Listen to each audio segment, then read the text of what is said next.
বন্ধুরা আজকে আমি দেখাবো কিভাবে একটা ইমেজের মধ্যে গ্রেডিয়েন্ট ব্যাকগ্রাউন্ড সেট করা যায়। প্রথমে আমাকে ছবিটাকে আনলক করে ফেলতে হবে। এরপর হচ্ছে এখান থেকে অবজেক্ট রাইট বাটন ক্লিক করে অবজেক্ট সিলেকশন টুল সিলেক্ট করতে হবে।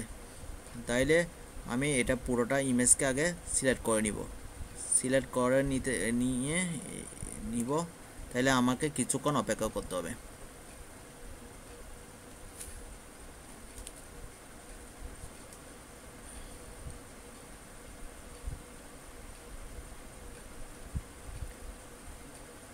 দেখতেছেন আমার ছবিটা পুরোটা সিলেক্ট হয়ে গেল।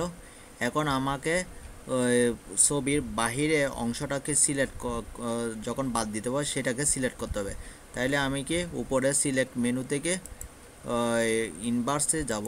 ইনভার্সে গিয়ে দেখেন আমার ওই বাহিরের অংশটাও সিলেক্ট হয়ে গেল। তাহলে আমি এখন কি করব, কিবোর্ড থেকে ডিলিট প্রেস করব। তাহলে কি হচ্ছে দেখেন, এখানে আমার পিছনের অংশটা চলে গেছে। তাহলে আমি এখানে একটা গ্রেডিয়েন্ট কালার ব্যবহার করতে পারবো। তাহলে আমাকে গ্রেডিয়েন্ট করতে গেলে আমরা লেয়ারের মাঝখানে দেখবেন যে একটা created new fill for adjustment layer বলা হয়, যেটাকে অ্যাডজাস্টমেন্ট লেয়ারে আমি রাইট বাটন ক্লিক করব। তাহলে উপরে দেখতেছেন গ্রেডিয়েন্ট কালার, গ্রেডিয়েন্ট। তাহলে গ্রেডিয়েন্ট ওই অপশানটা থেকে আমি ক্লিক করে দিব। ক্লিক করার পর এখানে একটা গ্রেডিয়েন্ট নাম লেখা দেখা যাচ্ছে। তাইলে আমি ওইটার উপর একটু ক্লিক করে নিব। দেখেন আমার এখানে অনেকগুলো অপশান দেখতে পাচ্ছেন। যেমন আমি ব্লু অপশানটাকে থেকে এই ব্লু অপশানের পাশে যে তীর চিহ্নটা আছে ওইটাতে ক্লিক করে নিব। দেখেন এখানে আমাকে অনেকগুলো কালার দেখা যাচ্ছে। দেখেন আমি একটা একটা সিলেক্ট করতেছি।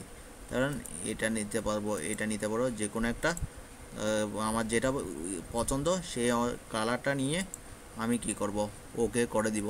তাহলে দেখেন আমার এখানে একটা গ্রেডিয়েন্ট শো করতেছে। তাহলে আমরা খুব সহজে আমরা একটা ইমেজের মধ্যে গ্রেডিয়েন্ট কালার সেট করতে পারি আমাদের ইচ্ছা মতো।